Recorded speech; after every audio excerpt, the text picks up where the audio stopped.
The poor chairman of anti-corruption has no idea how this land is transacted. But the people within the ministry know. And Mama, now that she is in, Mama Ngilu is in, she should learn very quickly how this land. In fact, you see, the problem is, Jeff, this graft comes from inside.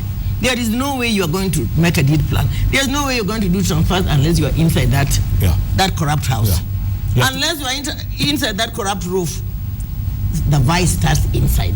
So let them tell us how this land was transacted. No, tell us. We've written to the anti-corruption, poor anti-corruption. And then very soon they'll be blaming Matemo for not doing it. What does Matemo know about land transaction? The people who know are inside.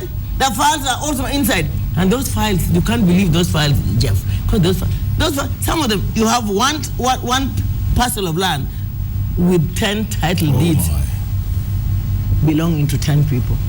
And who does that? Who does the extra title deeds? Who does the extra paperwork? It's them inside. Within.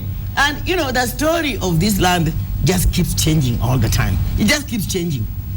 Yeah. The Gamma Rose, I understand, was not even straight in getting it. I understand the Gamma Rose was also doing a quickie on somebody.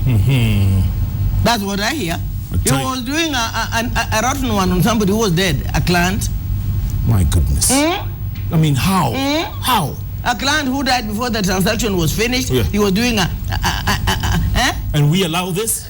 And then the client for whom he was doing it, how did that client get that document out of the Barclays Bank?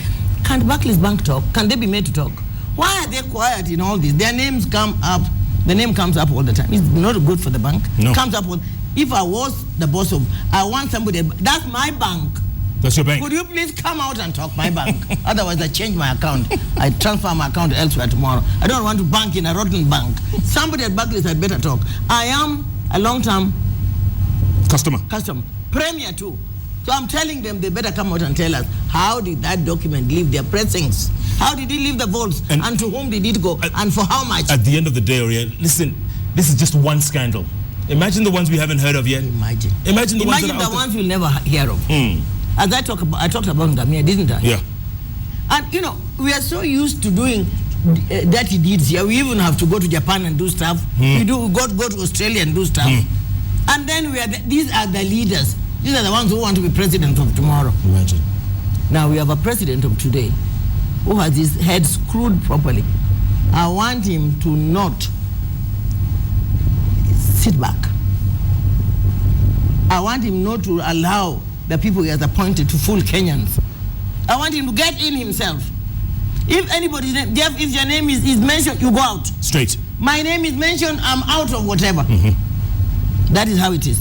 And he has to tackle his top people first. The very reason Kenyans believe something was rotten, even when the dear judge gave orders that nothing should happen, they went on doing it as if. And then they went and actually hired goons from Eastlands. Yeah. They hired these young men. These young men are always there for hire. I wish they'd all go into National Youth Service and not have to be hired by these thugs. Correct. They hired these thugs and I saw them paying them behind Barclays Bank, Karen. I was there. When I went to my bank, they were being paid behind to come there and use their chests, use their thoraxes to make sure construction goes on, operations go on. Yeah. Can you imagine? This is not Jeff, this is not the Wild West. This is Kenya 2014, and we have to run it as Kenya 2014. But maybe there's some people out there who think they're untouchable. Then we are going to touch them. We are going to touch them this time. I'm daring, and I'm asking the president to come out bold and touch them. We are behind you, President. We are behind you. If you don't touch them, it's when we are not re-electing you. But if you can come out and go for the biggies, go for the owners, go for the real big fish. Big fish. And you don't have to campaign next time. We'll just shoo you in. We'll just shoo you in. But you have to go in. Yes. And if they are your friends, let friendship break. If they are your relatives, let relationship break. But get for Kenyans justice. We are tired. We are sick and tired. The other day, the president did so much on Lamu. Now Lamu is under wraps again. And I hear the same people, the people who are supposed to be returning title deeds, a lot of them didn't even return them. And we'd like the Minister for Land to tell us if she has received all the title deeds that was supposed all those to be illegal ones. repossessed. The illegal ones. Yes. We want a statement. And why is her name featuring in this law? Why is her name featuring? Why? If I wouldn't want my name to feature in such a rotten deal. She can surely afford to buy land without getting involved in these dirty, smelly affairs. Yeah. That land has to be repossessed by the state. All of it. All of it. And I laugh at the people who bought. In fact, if I were them, I'd want to go and hide.